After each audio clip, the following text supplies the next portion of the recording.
SIT प्रमुख तेजस्विनी सातपुते यांची सुद्धा भेट घेतली। त्या भेटीमागचं कारण असं होतं की लोकनेते आदरणीय अजितदादा पवारसाहेब यांच्या विमानाच्या अपघाताला 4 महिने उलटून गेल्यानंतर सुद्धा अद्यापही तपास कार्याला गती का नाही,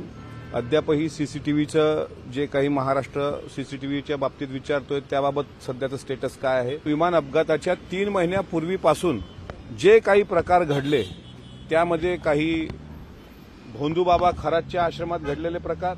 त्यानंतर गोजूबावीच्या परिसरात घडलेले प्रकार, दादांचा काटेवाडीच्या बंगल्याच्या बागच्या साईडला घडलेले प्रकार आणि या सगळ्या प्रकाराच्या अनुषंगानं मी एक पत्र दिलंय की अजितदादांच्या विमान अपघाताच्या अनुषंगाने अघोरी पूजेचा संदर्भ हा कॅप्टन अशोक खरात भोंदूबाबा जो आहे त्याच्या आश्रमाशी संबंधित आहे का याबाबत चौकशी झाली पाहिजे। त्यांनी तात्काळ तसे निर्देश पण दिले,